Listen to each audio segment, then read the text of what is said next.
अच्छे होंगे। सो आप लोगों का 12वीं वालों का हिंदी का पेपर है ना, और हिंदी में बच्चों को ये रहता है कि मैम प्रिपरेशन कैसे करें और कौन सी चीज़ें ऐसे हैं जिनको हम प्रिपेयर करके अच्छा स्कोर कर सकते हैं, अच्छा मार्क्स लेकर आ सकते हैं।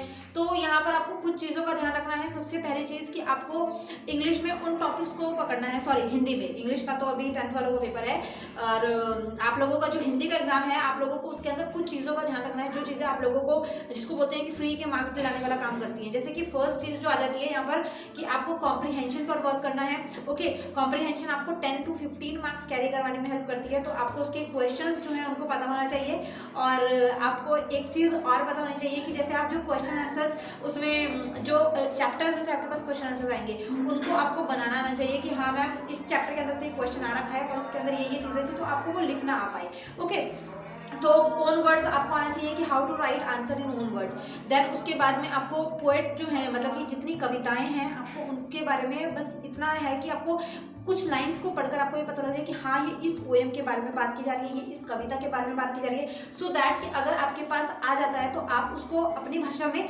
लिख पाएँ।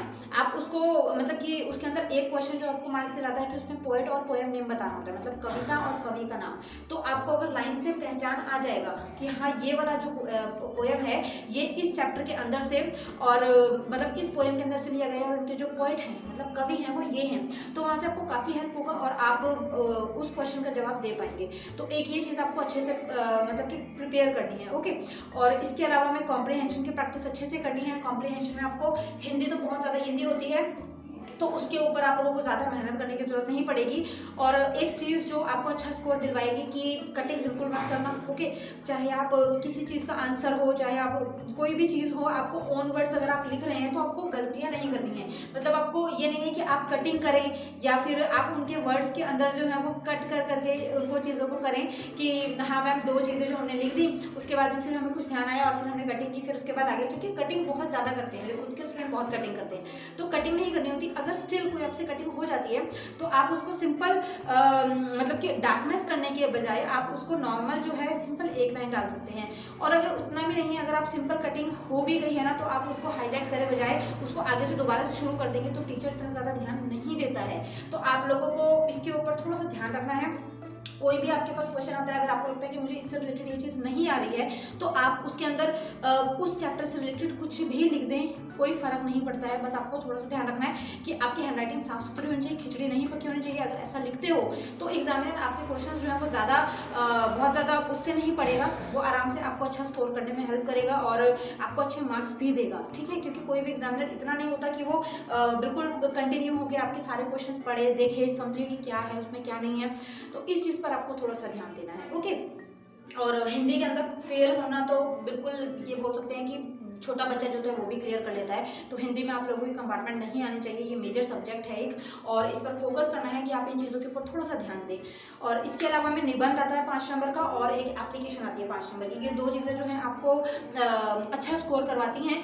निबंध और एप्लीकेशन में आपको ध्यान रखना है। एप्लीकेशन के अंदर आपको ऊपर का जो फॉर्मेट होता है उसका ध्यान रखना है कि ये फॉर्मेट आएगा और इस फॉर्मेट के साथ हमें इस चीज़ को करना है, ताकि आप जो ऊपर का जैसे औपचारिक पत्र है उसका फॉर्मेट अलग होता है, अनौपचारिक का अलग होता है। तो आपको फॉर्मेट के अकॉर्डिंग ही मतलब एप्लीकेशन कंप्लीट करनी है। एग्जामिनर सिर्फ आपका फॉर्मेट देखता है कि हाँ बच्चे ने ये फॉर्मेट लिखा है इस लेटर को लिखने के लिए, सो दैट कि अंदर की खिचड़ी पढ़ता नहीं है वो।